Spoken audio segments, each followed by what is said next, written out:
Om Sang Saraswati Namaha. Namaste. There are 5 parts to every puja. And it is not exactly a linear progression, but they are mixed with each other and combined to make the puja a holistic offering. So in order to speak of them, we segregate them from each other and make categories, but remember that it's not just one or the other. Some crossover exists. So the first part is preparation. Got to prepare everything. Have to prepare the altar, prepare the deities, prepare the offerings, prepare the worshiper. The second one is purification. And purification also has many different elements. There's a purification where we wash the utensils, where we wash the fruit. That's part of preparation. But it's also purification, where we wash the worshiper. And that's external purification. There's also purification in the course of the puja. It's called shuddhi, making pure. So the shuddhis, there's asan shuddhi, and there's pushpa shuddhi, and there's marjan, where we clean the deity. There's bhuta shuddhi. There's many different forms of purification externally and internally, because cleanliness is next to godliness. Preparation, purification, invitation. I invite you to this puja, and I invite me to this puja. And we are all invited. Invitation yoga, union. I establish you within, I unite with you, I meditate with you, I perform the nyasas and the japa and the meditation and come into union with you. And the 5th part is offering. So now there are many places where we begin with invitation. And then we do purification. For example, the first mantra of our book is called Devata Pranam. And what that means is we make pranam to the devas. Namaste. The left hand is Shakti. The right hand is Shiva. The left hand is energy and the right hand is consciousness. And with all the energy of which I can consciously muster and focus my attention upon and be aware of, I bow to the divinity which you represent to me from my heart. Namaste.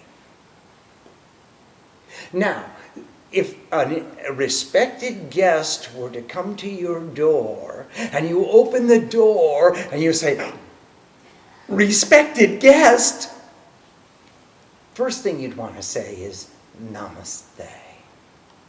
And that's how we begin the puja. Devata Pranam, I bow to you. Your presence manifests divinity to me, and what an opportunity it is for me to have such an association. It's a privilege that you're here with me. Namaste. And Ganesh got the boon that he would be the first to be bowed to. So therefore, every puja begins with Sriman Mahaganadhipataye Namaha. Let's read the text. Lakshmi Narayanabhyam Namaha. Umamateshwarabhyam Namaha. Bani Hiranyagarbhabhyam Namaha. Sachi Purandarabhyam Namaha. Mata Pitribhyam Namaha. Ishta Devatabhyam Namaha. Kula Devatabhyam Namaha. Grama Devatabhyam Namah, Vastu Devatabhyam Namah, Sthana Devatabhyam Namah, Sarvebhyo Devebhyo Namah, Sarvebhyo Brahmanebhyo Namah. And even to all the Brahmins, all the knowers of God, all the knowers of the systems of worship, we bow to you too. You are divine inspirations to us. Thank you for the privilege of your presence.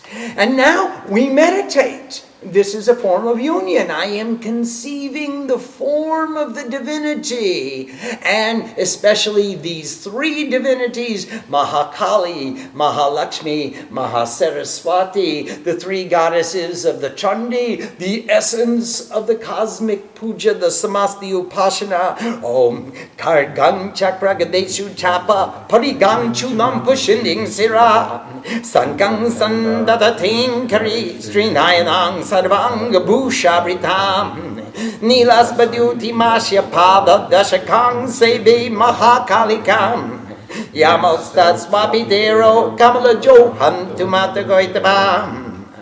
Akshas Rak Parashungadeshu Kulisham Padman Ganishkandekam Dandang Shakti Masing Chachama Jalajangang Tansarabhajanam Sulam Pasha Sudarshanecha Dadating Astaki Prasana Namang Sebe Se Ribamardini Miya Mahalakshmi Sarojastitam Gangtasu Lakalani Shankamusale Chakrandana Sayakam Astab Jyotir Dadatingalanta Vilasa Chitang Shatuya Prabham Gauri Deha Samupabam Tri Jagatama Darabhutama Purva Matra Saraswati Manupaje Shambhadi Doityardini Ya Chandi Madhakoita Badi Doitya Dalani Ya Miki Shombulini Yadum Rakshana Chandamun Namatani Ya Rakabi Chasani Shakti Shumbani Sambhadoitya Dalani Ya Siddhi Datri Para Sadevi Navakoti Murti Sagita Mang Patu Vishweshwari. And now here we're going to offer her the light.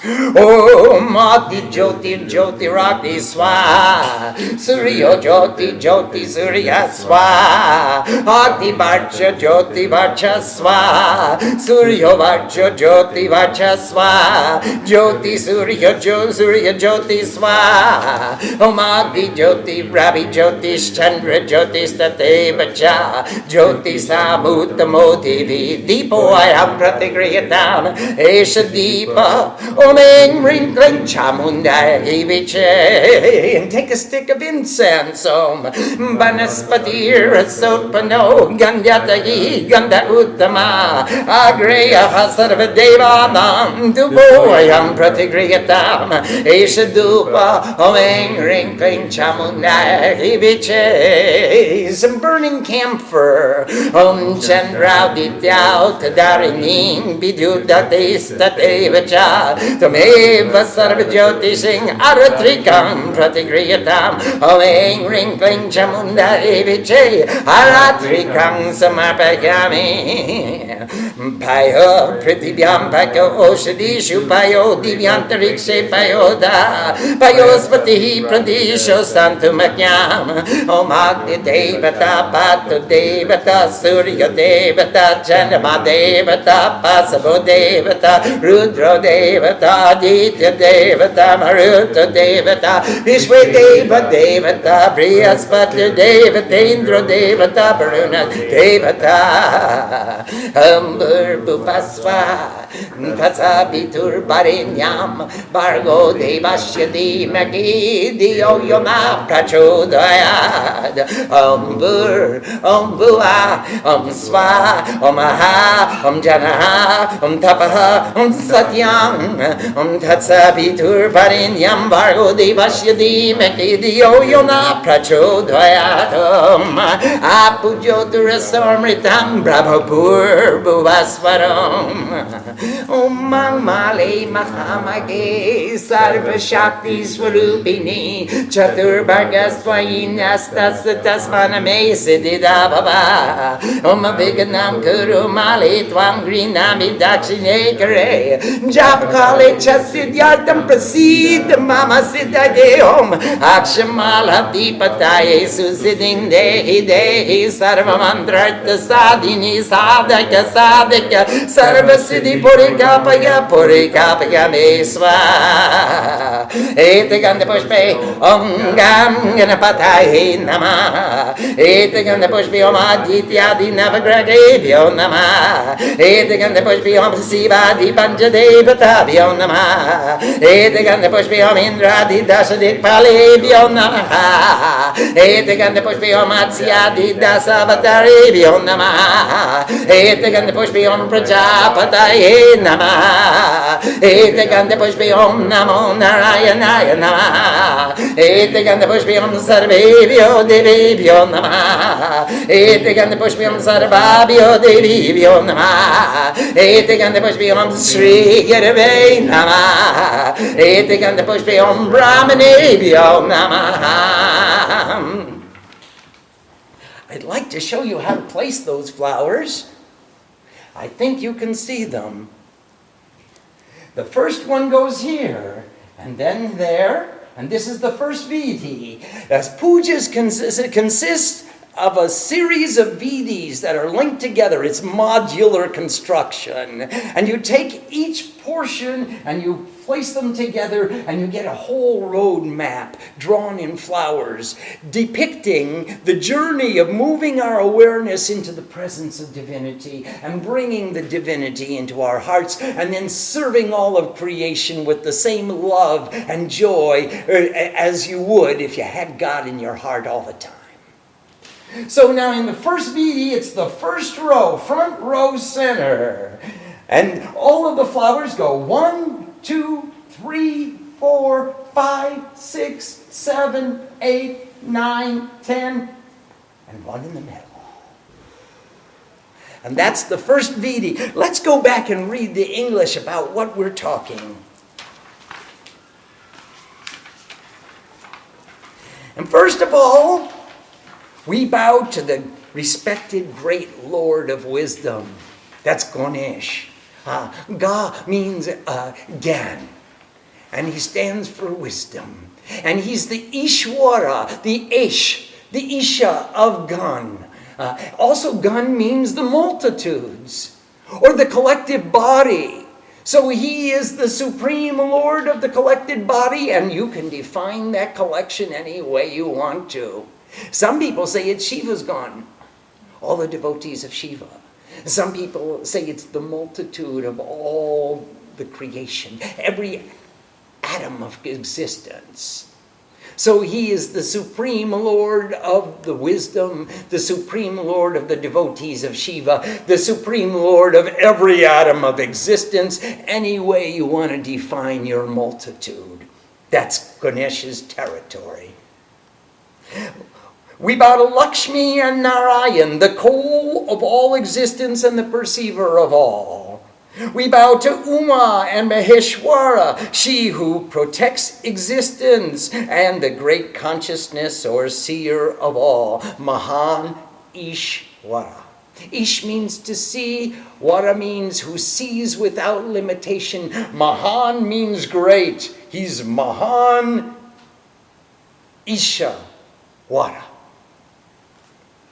We bow to Vani and Hiranyagarbha, Saraswati and Brahma, who create the cosmic existence. We bow to Sachi and Purandar, Indra and his wife, who preside over all that is divine. We bow to the mothers and fathers.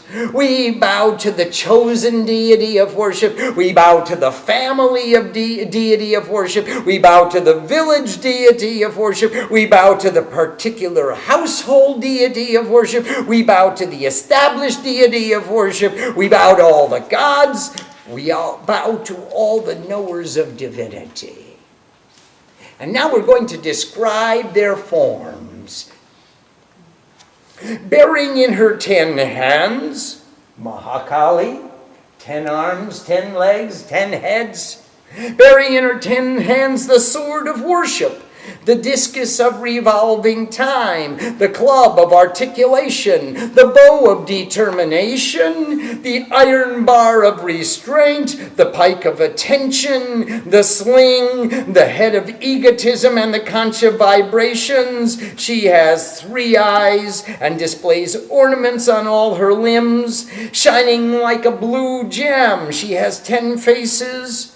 I worship that great remover of darkness, whom the lotus-born creative capacity praised in order to slay too much and too little when the supreme consciousness was asleep. And now remember that Brahma was sitting in the lotus in Vishnu's navel. Vishnu was asleep, and too much and too little said, "Hey, that looks like a nice place to sit. Get off of that lotus."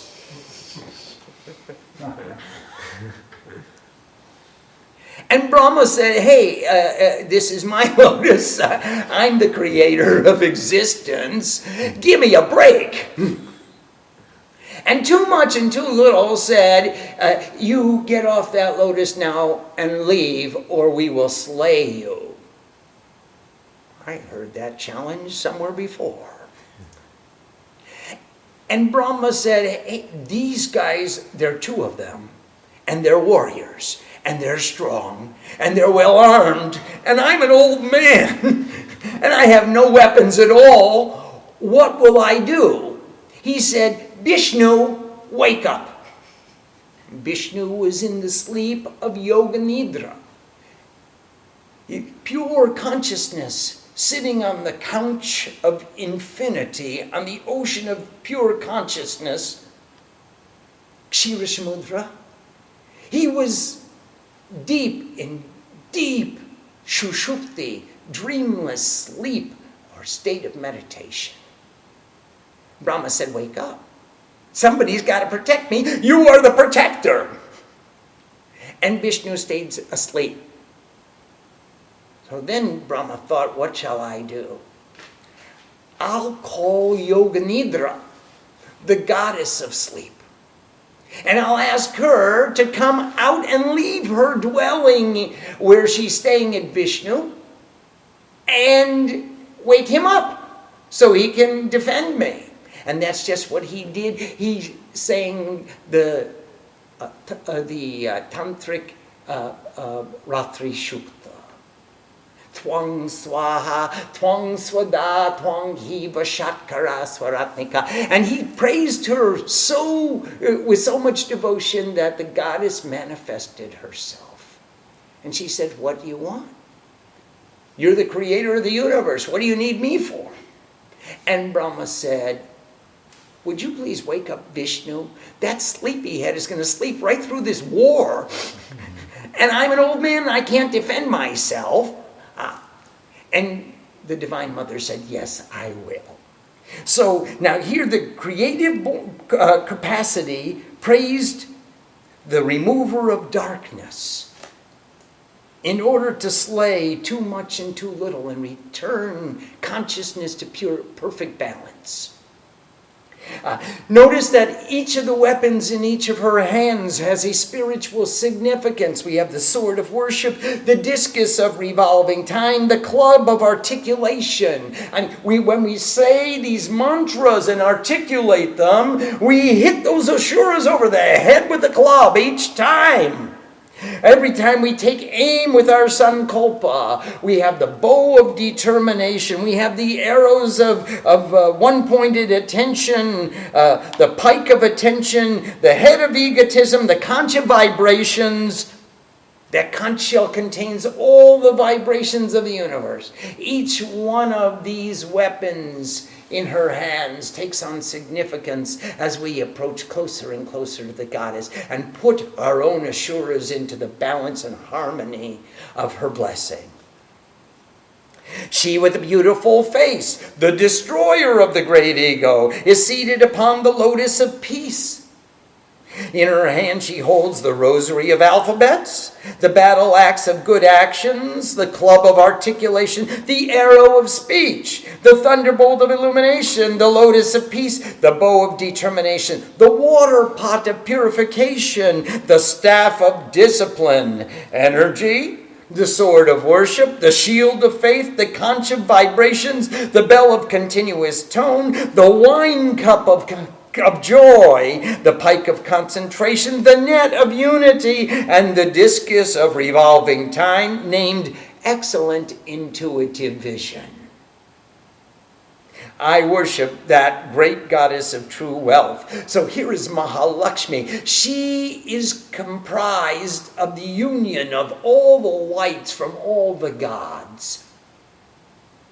All the gods were displaced from heaven by the prowess of the great ego.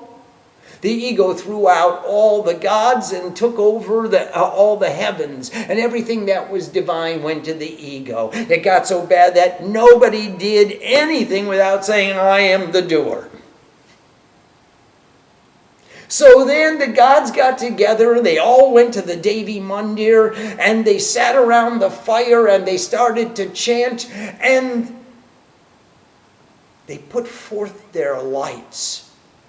And all the lights united into one light of radiant splendor, which stood up as a pillar of blazing fire.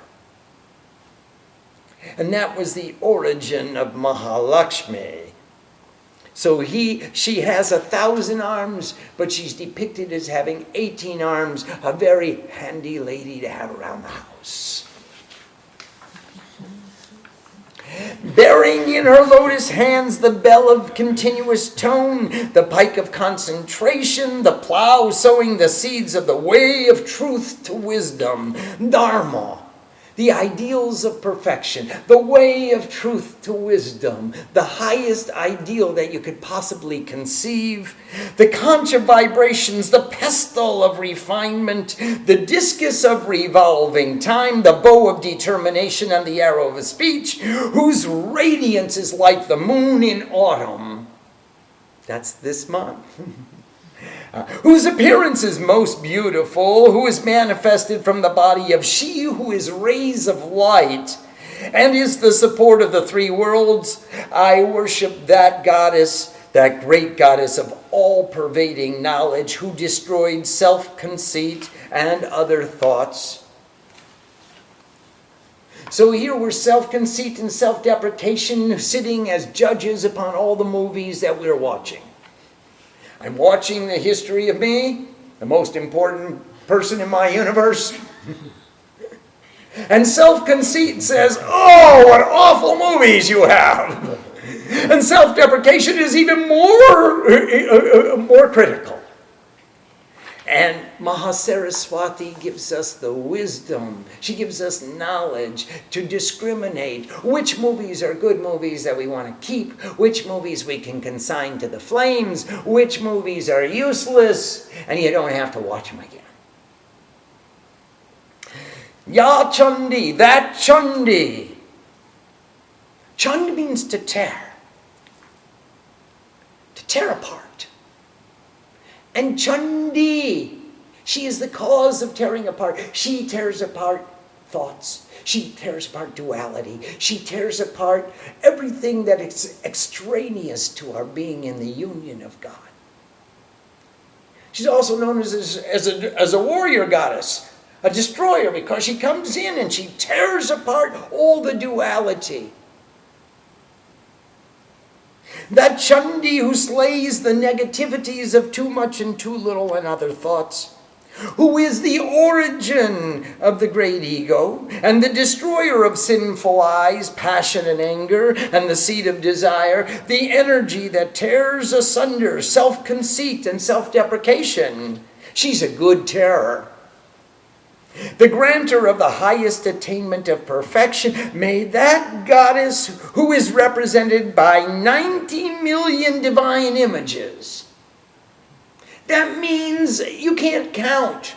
When was the last time you counted to 90 million?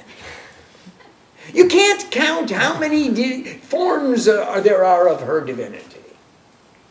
She is she's omnipresent. She's represented by 90 million divine images, the Supreme Lord of the universe. Remain close and protect me. You're everywhere, so you're here too.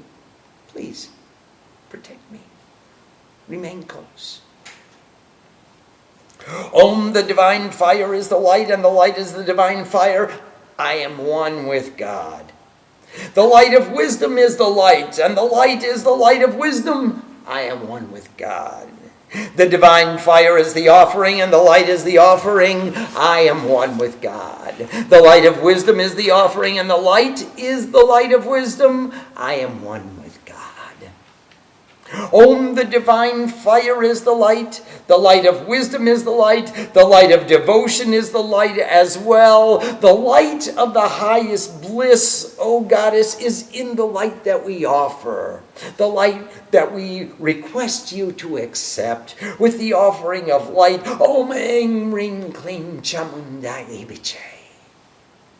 I'm giving you this light. It's got wisdom, it's got devotion, it's got love, it's got respect, and that's what I'm requesting you to accept. Om, spirit of the forest, from you is produced the most excellent of scents.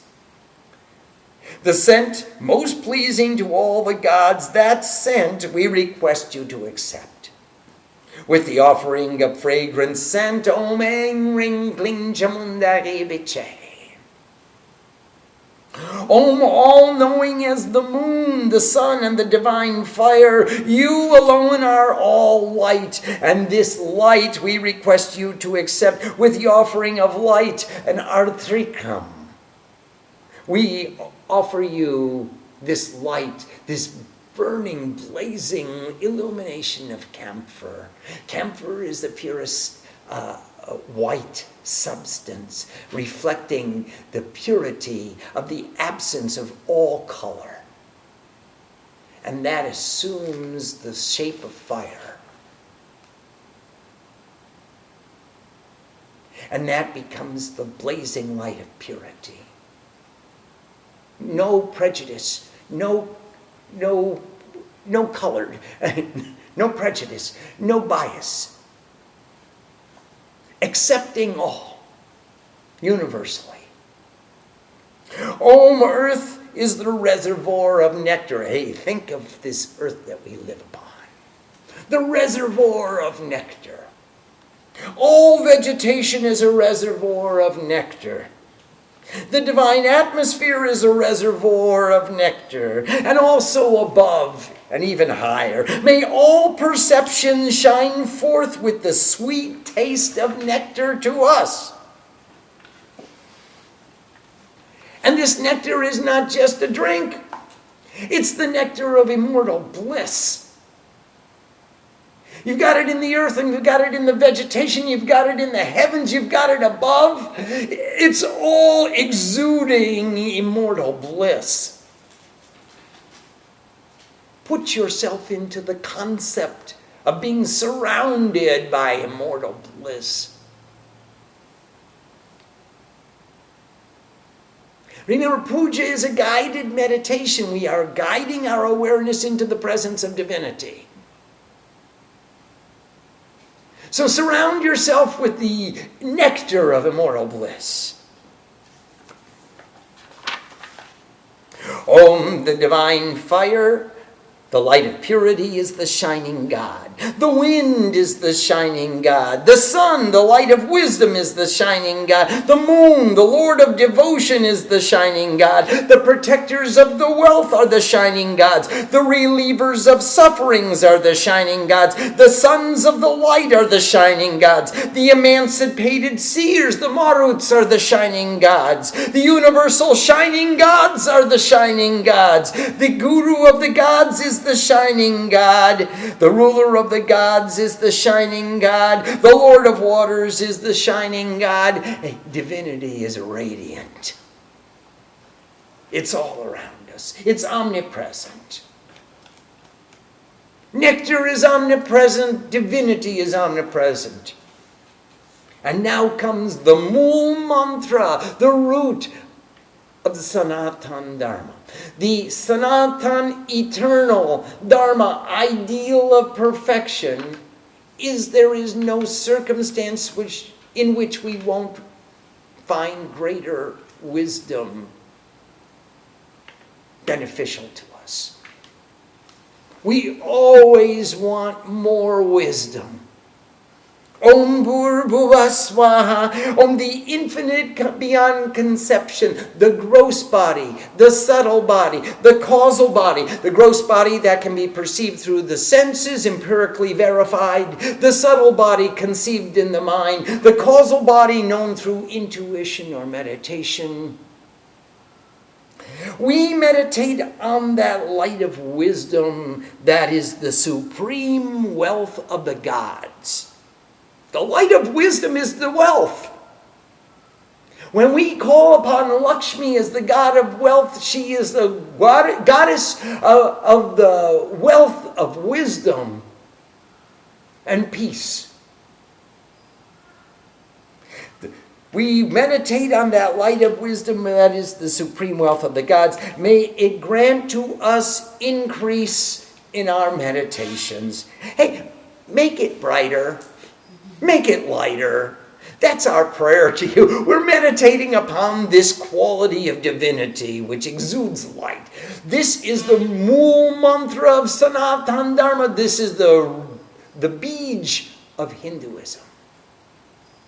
This Gayatri Mantra, the Savitri Gayatri, is the root, the essence. If we were going to say, what is the essence of Hindu Dharma? We could point to the Gayatri and say, there is no circumstance in which I don't require greater wisdom. I always pray for greater wisdom in my gross empirical perceptions, in my subtle conceptions, in my intuitive knowledge, and in my meditation. Please illuminate me with the light of greater wisdom. That's the wealth I seek. Om, the gross body. Om, the subtle body. Om, the causal body. Om, the great body of existence. That's a big term. That means that everything in existence which is perceivable, whether I can see it or not. The great body of existence. The great body, the body of knowledge, Jnana Lok, is the paradigm of reality of all that is knowable. So in the Mahalok, we have all that is perceivable. In the Jnana Lok, we have all that is knowable, whether I know it or not. Sort of what we call the Logos, the embodiment of all that is knowledgeable, knowable. The body of knowledge, the body of light, everything that can be illuminated. And the body of truth, Sat, Chit, Ananda. Those are the 7 levels of consciousness.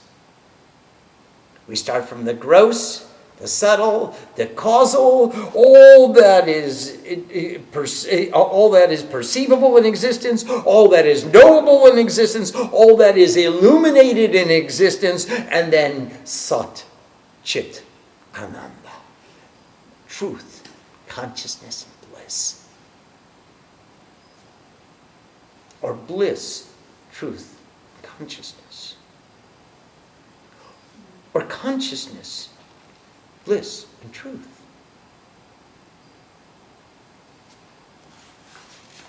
Om, again, we meditate upon that light of wisdom that is the supreme wealth of the gods. May it grant us increase in our meditations. Om, may the divine waters, luminous with the nectar of immortality, of supreme divinity, fill the earth, the atmosphere, and the heaven.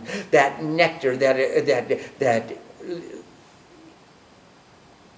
effulgent light, those divine waters, luminous with the nectar of immortality. It's that nectar. Oh, my rosary, the great measurement of consciousness. Hey, I'm calling you a measurement of consciousness because you are limiting my consciousness. You are focusing my consciousness. You are directing my consciousness. And thereby, Mahamaye, Mangmale Mahamaye, Sarva Shakti Swarupini, you show me consciousness. So here, you contain all energy within as your intrinsic nature. You are of the Swarup. You're of all energy. You have the intrinsic nature of all energy. Give to me the attainment of your perfection, filling the four objectives of life, Dharma, Artha, Kama, and Moksha. I want to achieve an ideal of perfection. I have a definition for that ideal. I need a certain amount of resources in order to attain that ideal. Artha. I have certain desires, some which are whimsical and some which are intrinsic, vasanas. And I want to fulfill them and achieve freedom from them. And when I have fulfilled these three, I've achieved the ideal of perfection. I have the perfect balance of artha, not too much and not too little. I have satiated or fulfilled or renounced all of desire. The fourth is automatic. That is moksha, liberation, otherwise known as self-realization. Om Rosary, you please remove all obstacles. I hold you in my right hand. At the time of recitation, be pleased with me. Allow me to attain the highest perfection.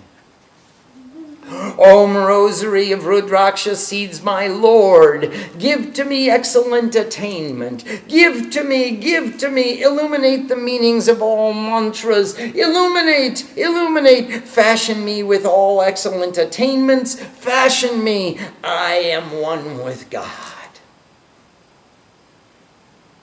And with these scented flowers, Om, we bow to the Lord of wisdom, the Lord of multitudes, Ganesh. And with these scented flowers, Om, we bow to the sun, the light of wisdom, along with the 9 planets. And with these scented flowers, Om, we bow to Shiva, the consciousness of infinite goodness, along with the 5 primary deities.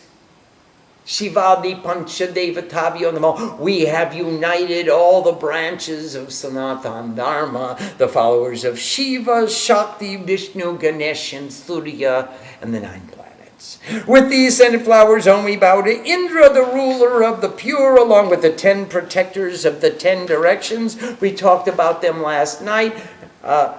North, south, east, west, northwest, southeast, northwest, east, southwest, above and below. With these scented flowers, Om, we bow to Vishnu, the fish, along with the 10 incarnations he assumed. So here's Vishnu. He incarnated 10 times. He became a fish, and then he became a tortoise, and then he became a boar, and then he became a half lion, half man, and then he became a Brahmin, a little stunted, short guy, a midget.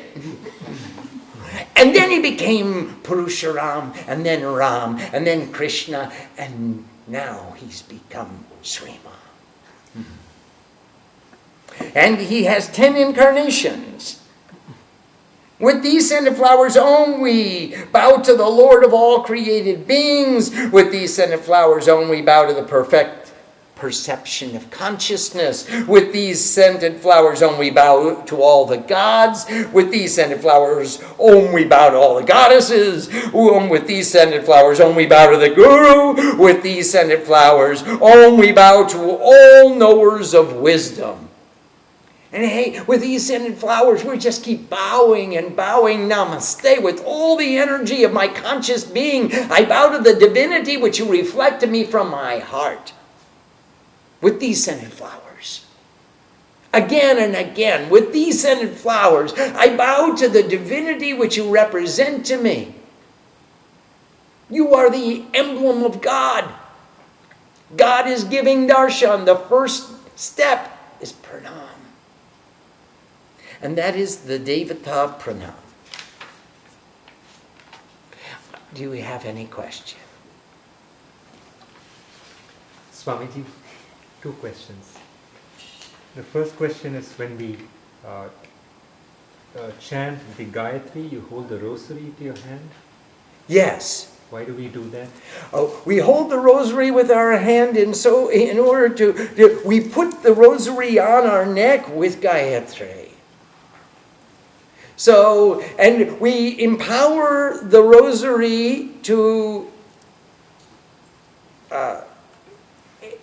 emanate the vibrations of Gayatri.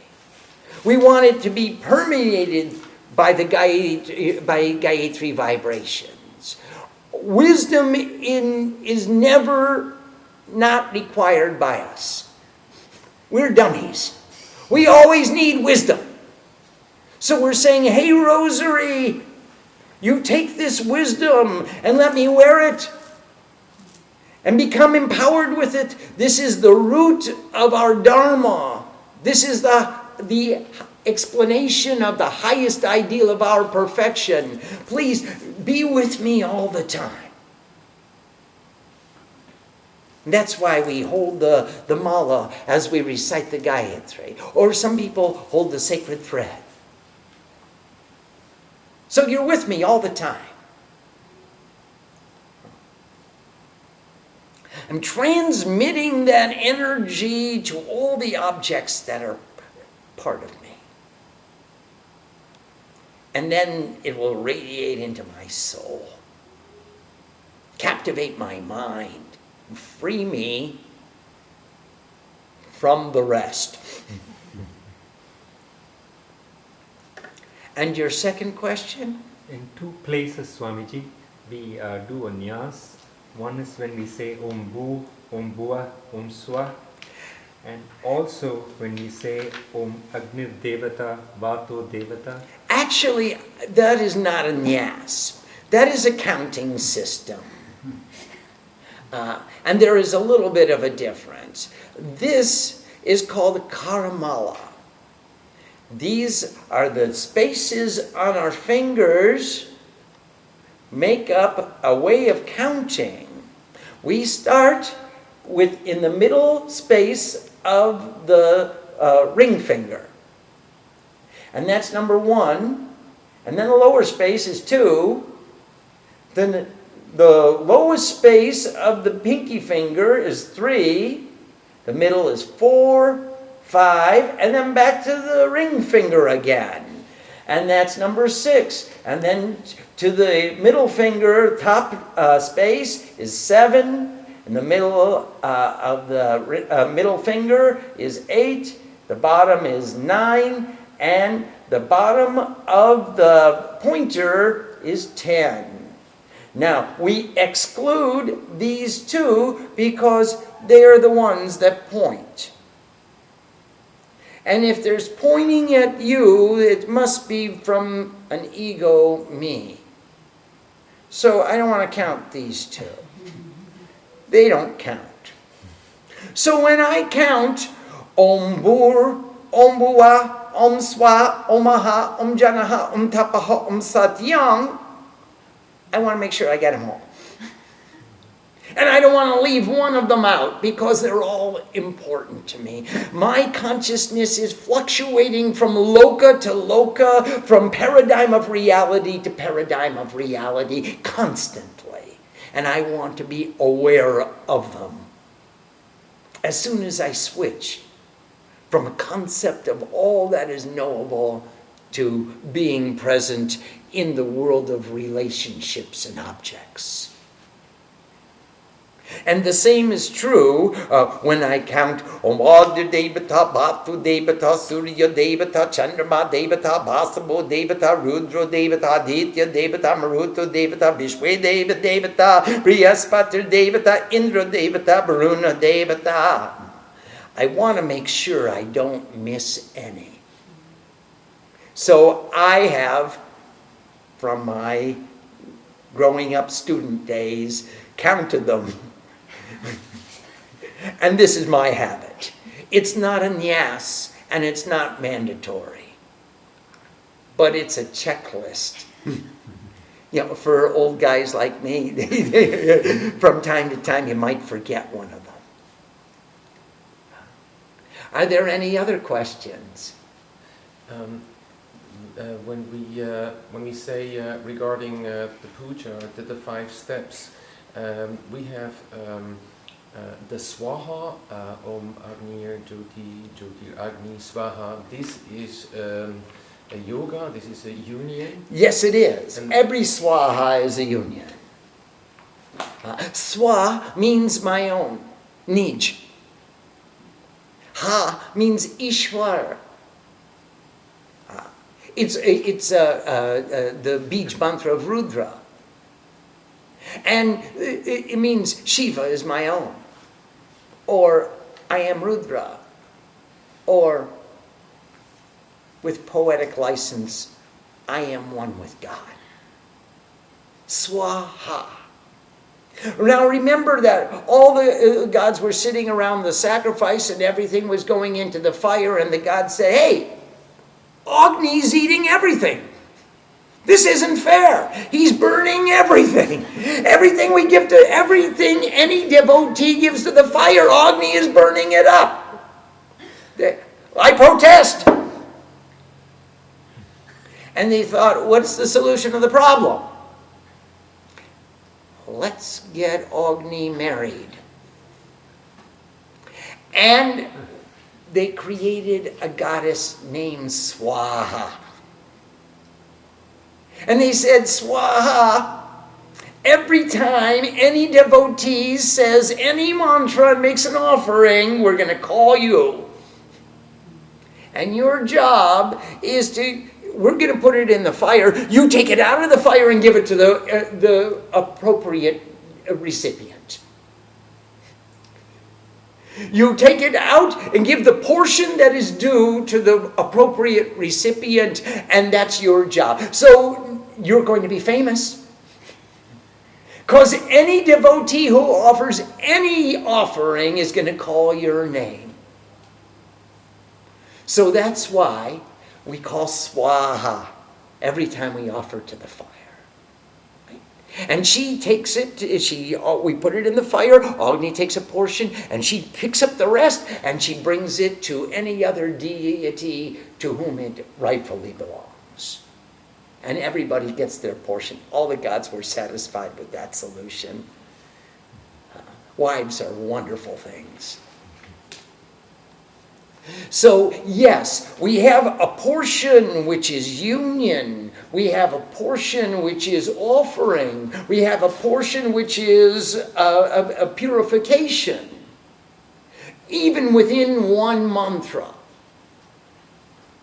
So that's why I say there are 5 parts of the puja, but it's not like you prepare and then you purify and then you offer. Well, a little bit. But within one mantra, there's preparation, purification, invitation, union, and offering. So it can't be segregated so simplistically. You can't categorize that exactly. Any other questions? With the offerings like waving lights and waving incense and the Aratukam, is it appropriate to take those elements and use them separately if you were just going to worship a deity in a temple, say, and you wanted to use just these mantras separate from this puja? Is that a thing that could be done? Yes, you will offer these things to every deity. In fact, Krishna said, Pushpam Patram Toyam Phalam Yome Bhaktya Prayachati. Whoever will give a flower, Pushpam Toyam, some water, Pushpam Patram, a leaf, or a piece of fruit. Those 4, that's called Char Opachar. If anybody even offers the slightest thing, I'm satisfied. If I want their devotion. And if they offer, yo me bhaktya prayachati, who gives to me with devotion, I'm happy. I want the devotion. I don't care what they give me. Gods eat the devotion. They don't need our lights and our incense and our fruits and our leaves. But if you want, this can be a conveyor of energy. It's an emblem of consciousness. And I put my love there. And I regard it as an offering of my devotion. I place it at the feet of the divinity with all the respect in my heart, all the love, all the longing to be with God. That actually becomes the communicator, the conveyance of the divine power. So whether you offer the light or the incense or the camphor or whatever you offer, it's the devotion that you're offering. These are only means through which we communicate that devotion. That's the objective. The communication of devotion. These gods and deities are divine because they're recipients of our devotion. When you have these mantras memorized, can you visualize, you can then from that point visualize too on some points? Well, of course you will. That's the objective. We will visualize that I am actually giving this object to God. This is the conveyor, the tool through which I communicate the sincerity of the longing that's in my heart. This isn't a passive love affair. This is a real love affair. I am sincerely in love, and I've got to do something to communicate it. The least thing I can do is give you a flower. That says it. A little bit. I mean, as much as I'm capable. The flower will say it. If I can't pay the highest respect all the time, if I can't do your work all the time, the least I can do is give you a flower. And say, hey God, thanks for all the blessings. It's really a privilege to give you a flower. Any other questions? Swami, how come we don't do japa with swaha typically at the end of mantras? A couple mantras have swaha at the end of them. Hanuman's mantra, Gauri's mantra. Many mantras do. But typically japa, maybe not typically, I guess that's No, not japa is the wrong word, because japa means the continuous recitation of mantra. Okay, so with eyes closed and mouth closed, mentally, Yes. is You swaha, you can, of course. You can. You can enkindle the divine fire in the Agya chakra and make the whole entire yajna there. Right. Swaha. And make that Agya chakra brighter. And make your meditation brighter. And the fire grows. Because what is the yajna but the union between the fire within and the fire outside? We have an objective measurement of how bright is our inner light. That is yajna from the root yuj, to unite. The union between the two fires is the yajna. So not just an external offering where swaha is commonly found, it's can be used internally also. Absolutely. Whenever we make a yajna. And in Bhagavad Gita, Krishna said there are many kinds of yajna. There's a Gyan yajna, there's a Prana yajna, there's a yajna of asanas and yoga, there's a yajna of karma yoga, there's a yajna of just being in total bliss and love. Which is what yajna is selfless behavior, right? At the end of the day. The union between the fire within and the manifestation without. It's one. It's that union is the yajna. That's where yajna comes. Om Sang Saraswati Namaha. Well, tomorrow we'll go on and we'll take our sankalpa and we'll define our goals and we'll describe what is the purpose that we're seeking to achieve. Namaste.